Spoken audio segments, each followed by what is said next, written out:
Good afternoon, Sigma Upsilon Upsilon Lambda. Wherever you are in the Philippines and around the world, I hope you guys are doing okay. So, another edition of 2015, episode 3. Pag-uusapan po natin ngayon. I think, one second, I got an alert from another. Okay, so pag-uusapan po natin a continuation of episode number 2 of 2015. And I just wanted to let you know, brothers and sisters, I've updated the website, our KnightUlphanoftheYearWard. If you can see it on the site registration, you will see there. You just go visit the website. Don't forget to register and log in. You have to confirm your email address, or you can log in using your Facebook. Don't forget to join the neutrality organization group, Unified Sigma Upsilon Upsilon Lambda, and we maintain a neutrality policy. You can see that let's continue to have a group that will promote harmony, unity, love, and respect and understanding, fellowship, and our sisterhood. The reason why we're doing this is that we wanted to start or cultivate a cultural mindset sa lahat ng mga Knights and Ulphans that we shouldn't be hating each other actually. We should start cultivating a culture of harmony, unity, love, and respect na group. So when that is cultivated and it will flourish, mas madali po nating tanggapin ang kapatawaran at harmonious relationship ng iba. We can also, you can see that this is also a YouTube channel of Knights and Ulphans. Makikita niyo po dito lahat ng playlist from episode number 1, 2013 hanggang episode number 2, 2015. And this video will be added as episode number 3 of 2015. Everything that we have discussed so far ay makikita niyo din po dito sa history and division of SUUL. Makikita niyo din po dito. You can download all the PDF file of the PowerPoint and the one that you can see on the screen, yung mga comments ng lahat for transparency. You will see it there. You can download it. The link is also available. I will comment it below. So just a sort of review bago tayo magpatuloy ng 2015 episode number 3. So if you remember, we discussed about 2013 episode number 1. Makita niyo po dito the outline of our discussion, highlighting June 1 SMP.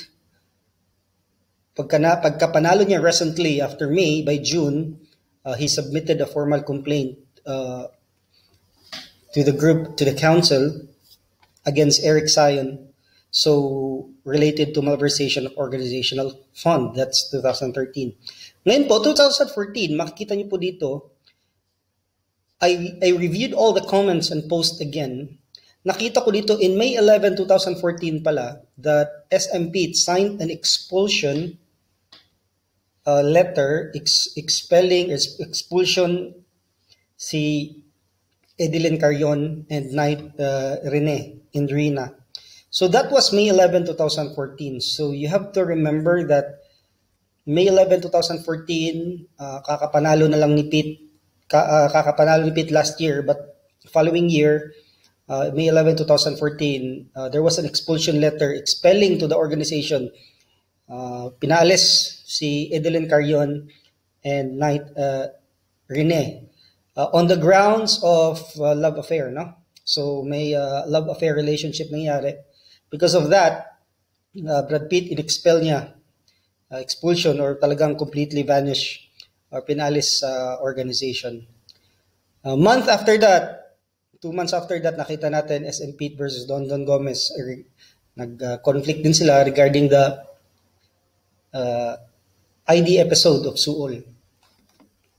So, you know, when Pete did the expulsion of Edeline Carrion and Rene, I think makikita niyo po, we will discuss it today, that it raises again a lot of questions of what was the process of doing so. and how did he manage to do it by himself. 2015, we've discussed about episode 1, SM Mili versus National Council's Keeper of the Scroll, Gina Tan. Nag-away po sila related to SK Congress.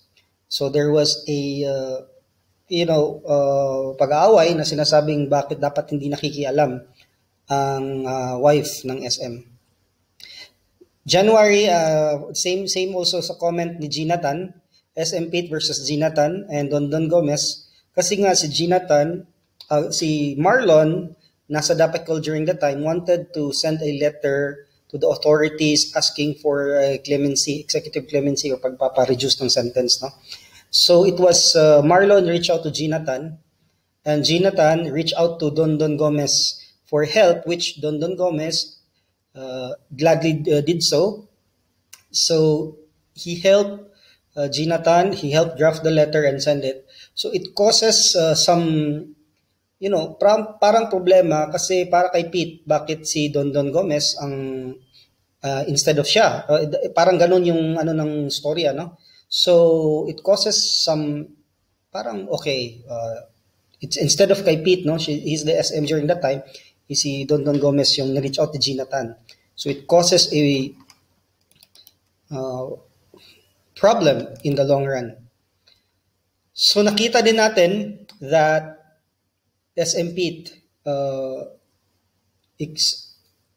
sent a letter of expulsion to Eric Sion. Sinasabi na if you cannot pay the amount na nawala sa kaban ng SUUL, you will be expelled or expulsion 1 year after ata. So this is what happened. Napag-usapan po natin yan last video, episode 2, na it raises a lot of questions to everyone kasi nga the overall idea of giving justice to the SUUL kasi na yung pera na nawala na dapat nasa kaban ng SUUL was good, but the process of accomplishing the justice ay parang na-bypass at maraming shortcut na dinaanan. So Pete tried to mitigate or correct the process kasi at first parang hindi dumaan sa royal court. Listen to episode 2 and you will see all the summary there. So May 17, nakita natin si Gina Tan related to Memorandum 0517 asking the royal court to investigate Gina Tan. So May 17, ito po yung pag-uusapan natin. SM Pete versus Gina Tan related to Edeline Carion, expulsion Brad Rene, and Lucy Malabanan also came into the picture versus Gina Tan regarding comment at ni Lucy demanding an explanation related to Edeline Carion's case. So let's go and jump right to it. So if you can see May 2015, ito po yung this is where we left off, episode number 2, na nagkaroon ng second annual convention sa Samal. So during the convention, if you can follow the comments that you can see here, na there was an idea na i-reunite ang national ang founders.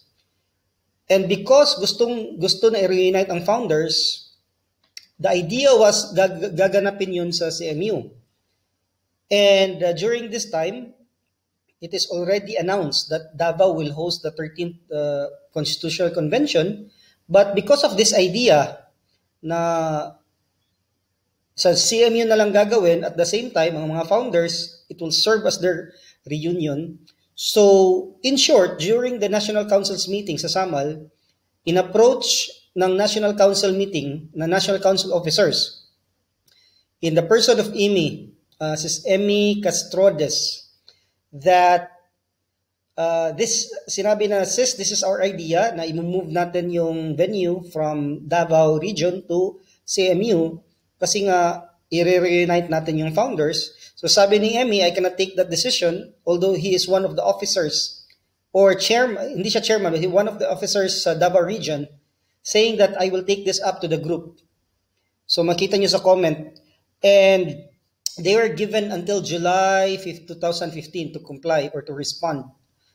In-affirm din po yan ni Knight Ruel Waga, saying that, yes, kayo po yung nag-bid.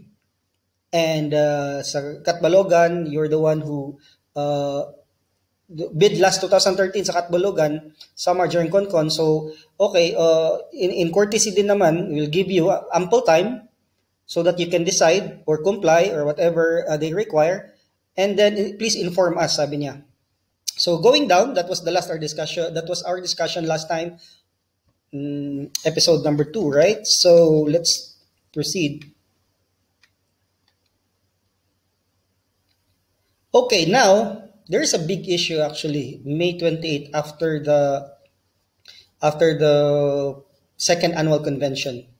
Makikita niyo po dito, babasahin ko. This is what I'm talking about, Gina Tan and Edeline Carion case. So May 28, 2015. May 28, 2015, Knight Pete Amumunpon, Supreme Minister, National Council, inexpelled niya si Edeline Carion and Brother Rene for the violation of CBL. Article 3, Section 3, kasi nagkaroon ng love affair. Tapos, with sino yon? Hindi lang po isang tao yung involved doon. Makita po natin sa comment, meron pong 4 taong, 4 na tao involved. So, Edeline Carion, involved si Rene, involved din si Ronelito, involved si Melchor, involved si Kukoy. So, sabi ni Jonathan, the decision was a huge mistake. Yung in-expel mo si Edeline Carion at saka si Rene, that decision is a huge mistake, sabi ni Jonathan, May 28. Kailan nga in-expel? Yung expulsion, kailan nangyari? Nangyari po yan, May 2014. Makita niyo po dito. May 2014, SMP signed expulsion of Edeline Carion and Knight Rene. So that was May 2014. Doon po yung nangyari. So, the decision was a huge mistake. On May 27, 2015, after careful interrogation by the undersigned, sabi niya, in-interrogate Jonathan carefully. And Miss Edeline Carion found out that she is not a legitimate member of the, so yun pala, hindi pala membro si Edeline Carion. So according to Supreme Knight Bobong Ases, these are the people who testify or nagpatotoo that affirms Bobong Ases, Grand Knight Bobong Espinido, Knight Ian Aguilar, Chairman of the Royal Court, Alpha Omega Chapter, Bayugan City, was not recognized her as an orphan. So, sa Bayugan, hindi na-recognize pala si Edeline Carion doon as an orphan. In their allegation, there was no record shown on the file. So, walang record, hindi siya na-recognize. And she did not sign any, wala din siyang form na pinirmahan or waiver or application. Wala din siyang orphan-like standard SUUL, wala siyang tattoo, wala siyang password, and never been accepted as a member of SUUL family. So, ang nangyari, in-expel si Edeline Carion, dinisisyonan ni Pete Amumunpon, May 2014, because of the love affair, kasi bawal nga yung Knights and Orphans, non-free love po tayo. So it turns out pala that it was wrong kasi nga hindi orphan si Edeline Carion. So nabigyan ng hatol si Rene na expulsion, pero walang basis or walang ground pala yon kasi hindi orphan si Edeline Carion. So this is what they've been saying, no? And never been accepted as a member. So sabi dito, let's continue reading. Miss Evelyn is not a member. Speaking of Lucy's message. So dito nakita natin start ng conflict ni Lucy at saka ni Lucy Malabanan and Jonathan because of this. So kung titingnan at babasahin mo dyan. So Miss, sabi niya, where am I? Okay, Edeline Carion, okay, sana ba yun? Okay, Royal National Council, Miss Evelyn is not a member. Speaking of Lucy's message, it seems to me that you are aggrieved party of the case. Question mark. Parang ikaw yung aggrieved party, Lucy, sabi niya. Message, it seems to me that you are aggrieved party. Edeline Carion implicate him or her in her confession.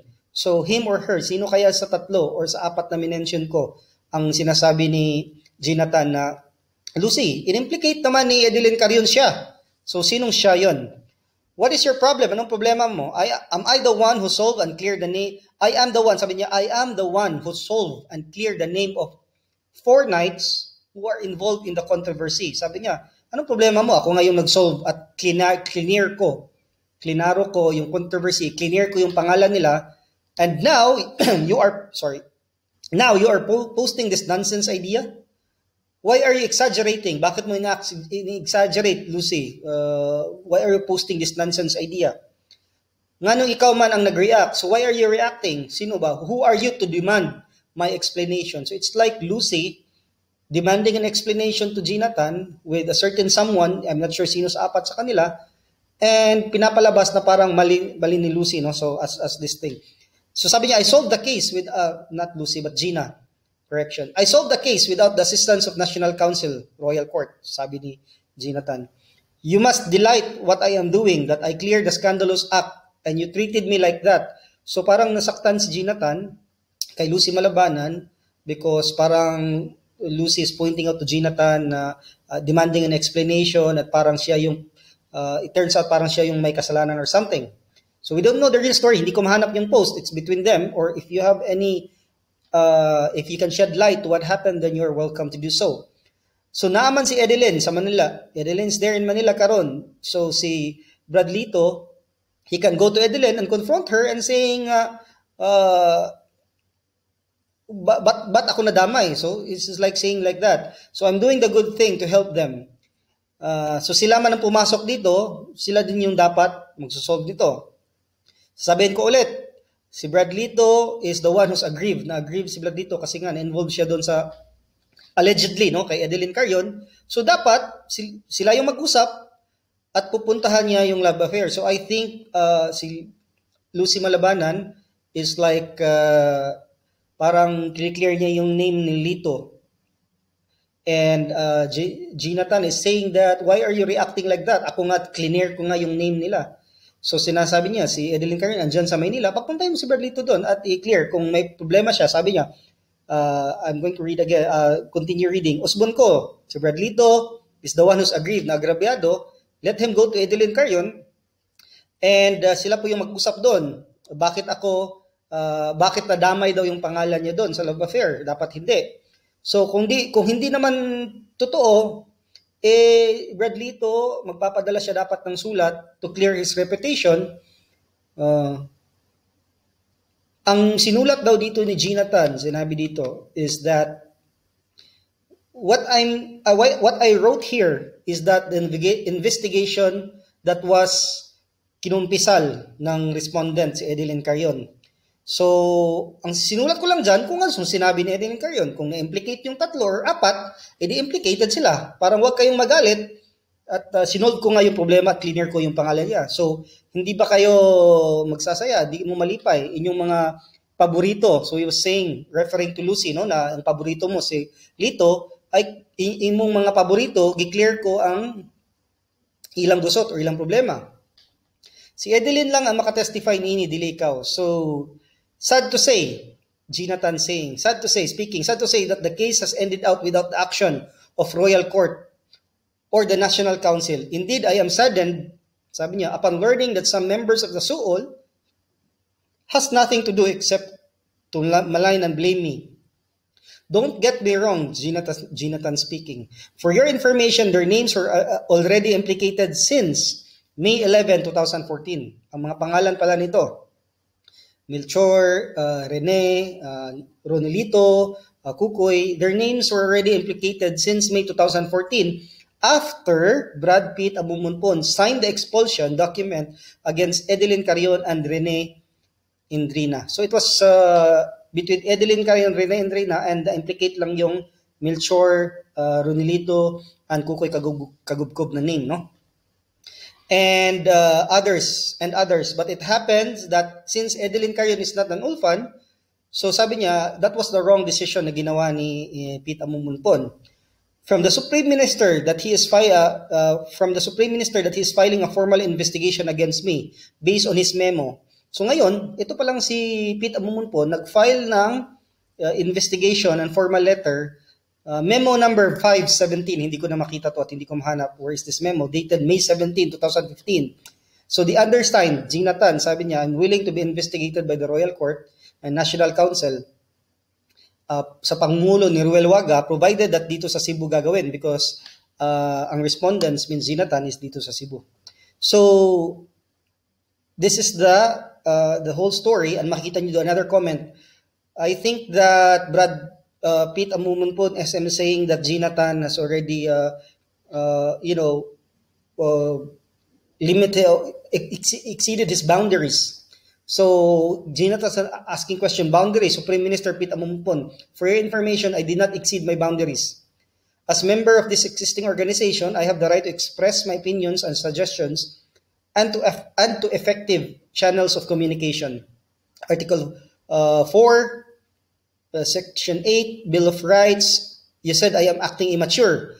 So, allegedly, sinabi ni SMP that Jonathan exceeds her boundaries, acting immature, and unethical and unprofessional too.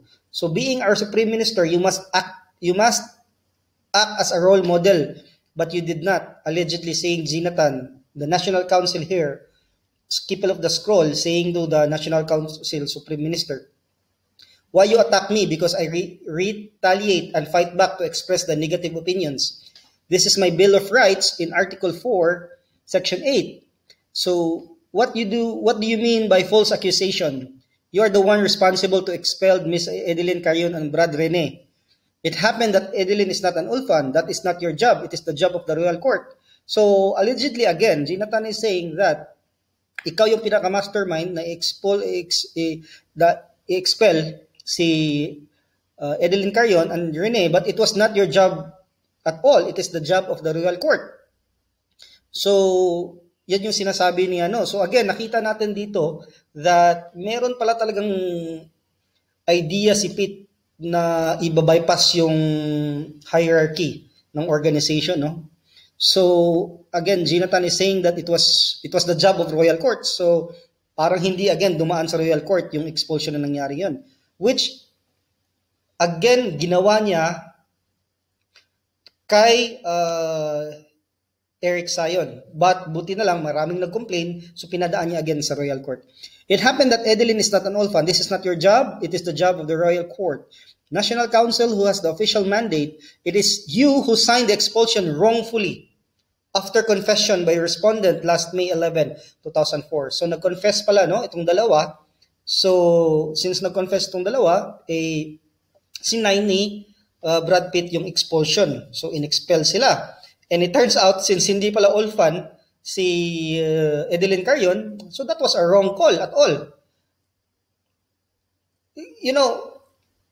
That happens kung hindi dumaan sa proper investigation.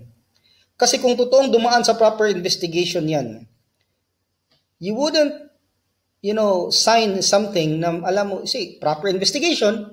If there was a proper investigation, it turns out na hindi orphan si Edeline Carion, then that means you wouldn't be signing an expulsion letter in the first place. So, after confession by respondent last May 11, but unfortunately, your allies, sino mga allies to, accused me that I am the one responsible for the wrong decision. You said that, quote, I can assure you that I have evidence proof that my action on these cases are based on the Royal Court's recommendation, unquote. Sabi niya, mo ba? When did you acquire that? Kasi yun palagi sinasabi ni Pitt, na yung action niya, I can prove you that it's from the Royal Court. Pero makikita natin, based on my first video, nakita natin kung gaano ka-obvious that he tried to circumvent or he tried to, again, make it appear that it was from the Royal Court. Pinapadaan niya sa process, but all the while, makikita po natin dito, even this earlier back reference na talagang siya ang gumawa. So, when did you acquire that?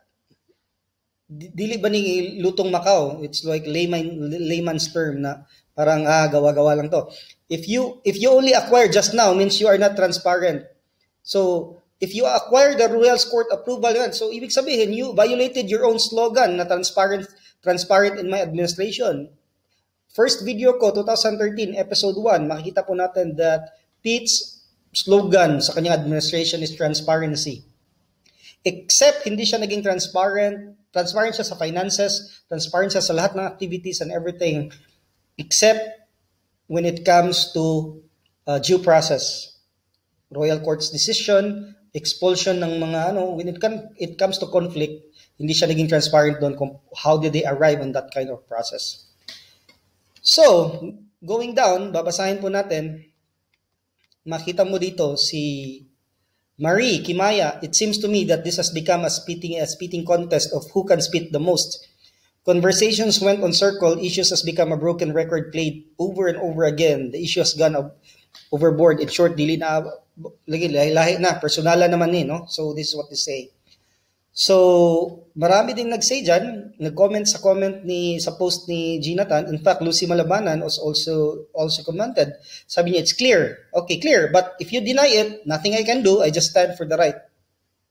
Rick Martires, former peace be upon him, sabi niya, will someone from you call the attention of the Royal Court's intervention over this?